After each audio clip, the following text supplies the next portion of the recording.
วัสดีจ้าไปชมวิวเหรอคะตึกปลามะพร้าวไม่อ่อยโอ้ยเปล่าเมื่อไม่ลอยกับเมื่อแล้วลูกหลายเหรอจักลูกคอกจักลูกไปคิดถึงน้องสะลูกอลิศอยู่ในเฮือนตึกบาทหนึ่งเนี่ยเต็มแฮอยู่ถ้ามาเต็มโอ้ตึกด็อกมันที่ตื่นน้ำลายช่วงนี้น้ำจากลายนี่ท่านมาเล่นมื้อหนาอายุต่างใจมาเล่นคือนี่เพื่อสิเผาเพื่อสิเนี่ยลูกใหญ่กับบ่ยากเลยล่ะมาไปเล่นนั่นเป็นนี่ได้ใครดอกมันเอาง่ายอลิศนะ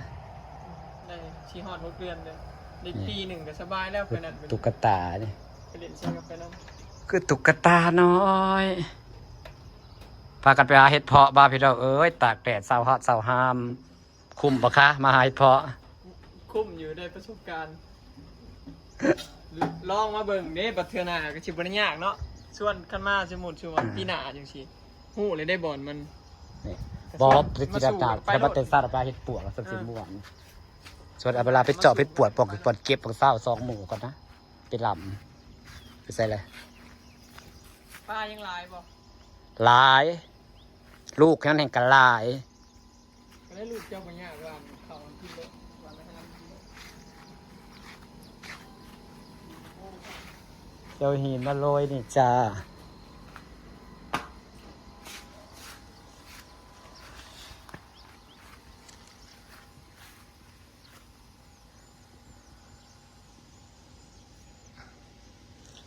มันแตกเกิดใหม่ก่อนจะเอาน้ำลงตอนก่อมันพดน้ำฮะตอนก่อบริฉีดน้ำมือจะต่อเห็ดต่อเห็ดจากใดแล้วจุลินทรีย์สัตว์เธอเห็ดที่อาทิตย์เดียวกูยังเรือตามขวดกูต้นไม้ต้นใดครับมันบ่แตกยอดบ่ยังจักเถื่อที่เทจุลินทรีย์ลงไปดิเป็ดแตกโลดไอ้มาต้นมาพวกไอ้ต้นไอ้นี่นะพวกต้นดอกมีตะกอนนะข้ามปียังบ่ใหญ่จักเถื่อประเทศจุลินทรีย์แล้วจังแตกยอดดีนะแม่นมาคุ้งจังนะโรคเต้นแรงๆเนาะดอกกันจุลินทรีย์มาคุ้งเป็นแซงดอกกันจุลินทรีย์มึงเอาเทใส่บ่ได้ผลเลยจุลินทรีย์แหละแต่จากต้นไม้ที่บ่ใหญ่เป็นยังแล้วพอเทใส่ขึ้นเลยเพราะนั้นปรับจุลินทรีย์ในดินเนาะอันที่ในไว้ก่อนอ้าวอยู่ในเฮือนในนะไอ้หมักหน้าบุเป็นหมากเทื่อเท่าไรปีต้นหมักไงนะเอาจุลินทรีย์ไปราดขวดเดียวกั้มอยู่หมักนาวตั้งดีอะไรใดหมักนาวอยู่ในเฮือนนะประมาณหลายปีเลยต้นหมักไงบุเป็นหมากเทื่อเอาจุลินทรีย์ไปหาการราดไปขวดเดียวหมากกระพุ้ตุโปะอยู่เต็มอยู่ตั้งได้ผลนี่หรือใดกินต่ำเลยมากระดกโพดขวัญละ3-4 หมากพอได้ผ่านมาเขาเจ้ามันคือดกเป็นกระดกกระดี่จะเป็นแซงเฮ้ยเด้ผลที่มันดกนะดกกับจุลินทรีย์อะไรเด็ดนะอันได้ต้นใหม่กะ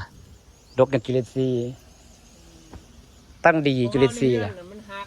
มันดกเลยไม่ได้มันหักโคตรหักมันนี่บอกต้นมะพร้าวละสัตว์ละจุลินทรีย์ได้ผลนี่เลยต้นไม้แบบพอปลูกแล้วมันบัดบัวใหญ่จะเกิดหาจุลินทรีย์ดิเอ้ยนั่นนี่บ่ได้ผลคือเก่าเห็นก็ได้ผลไม่เห็นติดตลอดมันแบบเจ็ดต้นไม้กำลังสัตว์นะมันมีพื้นที่บ่อีกอย่างจุดประสงค์คือจะปลูกกันน้ำเด้น้องตัวแห้งอยู่บางแดงแห้งปลาบักลายเนี่ยได้ปลาบักลายแบบมันแห้ง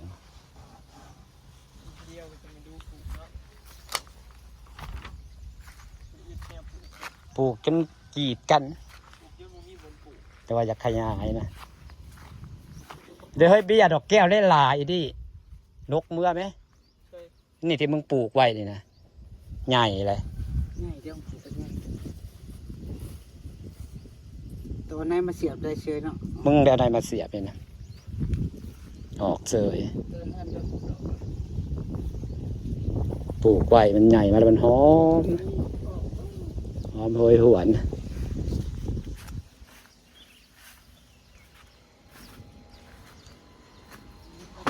ฉันเตือนเสมอ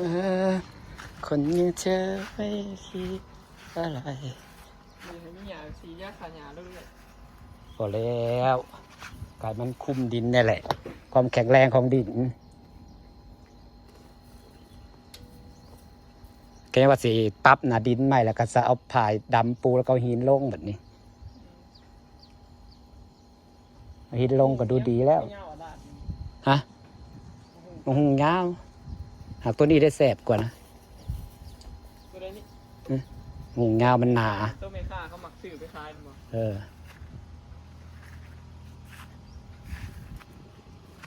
เอาหงยาวมันหนา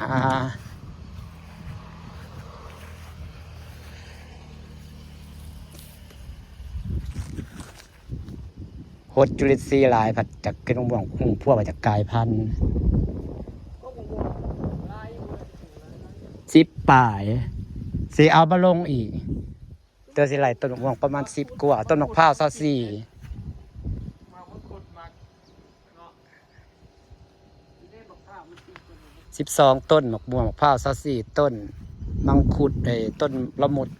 3มะเกี้ยง2 ต้นนี่ได้สิเห็ดฟาร์มสิเห็ดมันใหญ่ไว้ดิหมากหมากกระทันใหญ่ ก็เป็นอะไรได้ เกี่ยวเข่าก็ได้กินแล้วดิ เป็นคุ้มไหม หากระปุกติดแล้วกำลังแตกเอากิ่งหันเดฟปีแรกกูปลูกก็ยังได้ปีเดียวดกเป็นหัวโลด ไงไว้เนาะสัตว์ บ่ได้เฮือนมึงนะแต่จริงๆแล้วเขาไม่เจอเขาตัดสุปีไหนคือเขาเก็บผลผลิตไปปุ๊บเราก็ตัดให้มันเป็นตอแล้วก็ขึ้นยอดไปแล้วก็เก็บผลผลิตวิธีการดูแลพุชานะ ซอยอยู่ซอยอยู่ แม่นต้องซอย บ่ให้มันอันนั้น บอดีครับมันขึ้นมาเขาก็สิเป็นข้างเด้ ถ้าเท้าแห่งตัดมันแห่งแตกเนาะ แม่นนั้นดิติดไว้ใหญ่ไว้ติดแล้วกระปุกกี่แตกกำเนี่ยสั่งมาแต่ไทย หินกับขาวอักลาก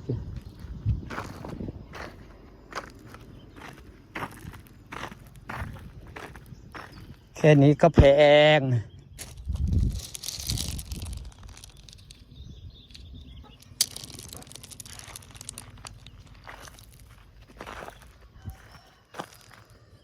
ดินจ้าเอาดินมาแต่งสวนรอบบ้าน จะปูรอบบ้าน ปูรอบที่ไปลายอยู่เด้ผู้รถปักใหญ่ทั้งเบิด30 ตันจ้ะน้ำหนัก30 ตันกะสิรอบพอดีแหละรอบบ้านพอละพอดีไม่ปูคอนกรีตจ้าจะปูหิน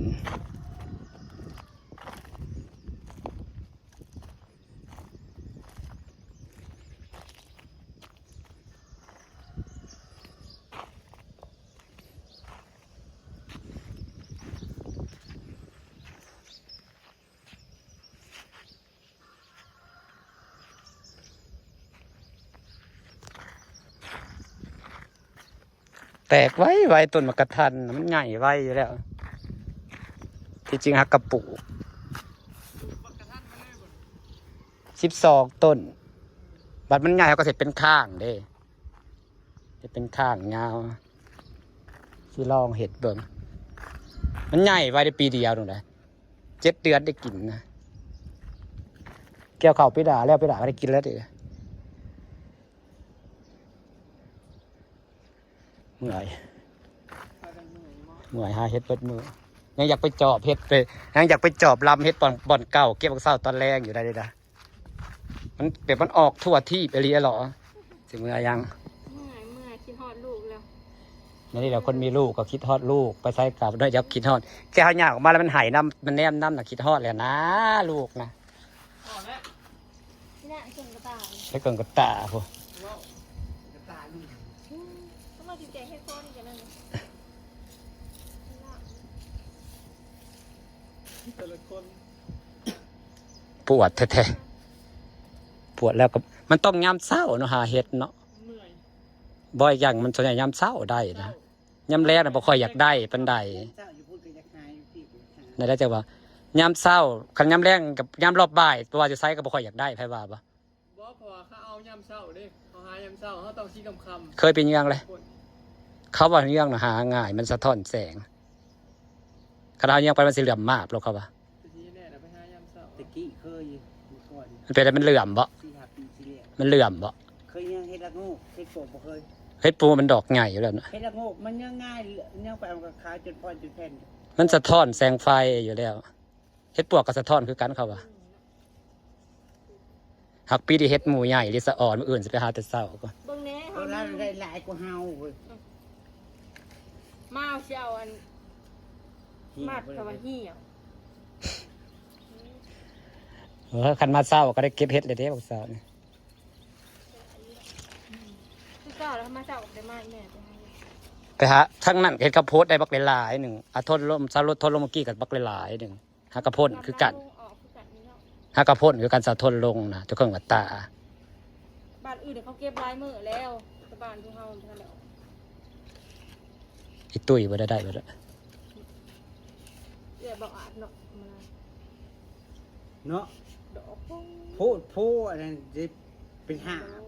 หมู่เดียว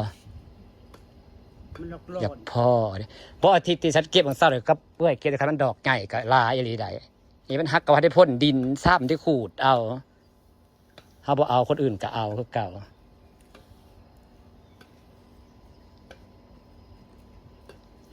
ตามรถไว้เจ้ย เมื่อยสัมมาเสียเถี่ยบ่ได้อีหยัง ไปตั้ม แต่ก็ได้เฮ็ดเพาะไปแกงอีก หมูที่กระตาเอาไปกิน สุขสันต์วันเกิดนะคะวันเกิดนางพี่น้องมั้ยเนาะวันเกิดนางพร้อมกัน อยากไปเล่นน้ำอา เฮ็ ลิ ด ต เจ เด้ ซีก็เว้าอยู่ว่าวันเกิด อ้าวน างคือกัน เพิ่นบ่ได้จัดให้พวกบ่ จัดบ่แลคนบอก แต่ฉันบ่ได้จัดก็จัด นาง จ้ะ ก็บอกอยู่พี่น้องนางก็บอกนางอยู่ รถเพทั้งแอร์ทั้งแบต Happy birthday to you Happy birthday ดำเธอจะได้ birthday to you โอ้ย Happy ไปมา birthday Happy birthday Happy birthday to you ขอรับด้วยสุขภาพแข็งแรงนะตา เช่นกันนะคะเช่นกันนะคะโอ้ยอยากไปเล่นน้ำอาลิตเด้รถกระเพพี่น้องเอ้ย วันเมื่อปก เรื่อง ติ เงินนะมัน เก็บเงินก่อนแอร์แบตเดี๋ยวเมื่อวันสิมาบ่ได้คุณน่ะที่จริงนะครับไปปักซองก็บ่ได้เป็นหยังใดบัดนี้ครับปืนนั่นนะครับไปลงแบบมือซูนเปิดไฟไว้มั้งนั่งโดนไปเปิดไฟไฟเปิดไฟรถไว้เบิดซ้ำก็แล้วก็ไปหาออยแบบมีสายพ่วงอีกเขาบ่ได้ชาร์จแบตไว้ ถ้ายืดหลดเป็นตายในเฮือนเฮาพอดีถ้าแม่นสมมุติว่าเพิ่นแม่นนั่นนี่ ตายแบบสติฝึ่งไผ่นี่แต่บักหนิงนั่นแหละอีใส่ก็ได้แต่บักซองก็แล่นไปหากระบะ อยู่เมื่อกี้นะ บ๊ายบายจ้ะเมื่อนั้นกับรถไอ้อะไรอยู่ปักซอกกับบักหนิงตอนประมาณ3 ทุ่ม ก็คือไร หนาวเสร็จตายขี่รถจับขึ้นไป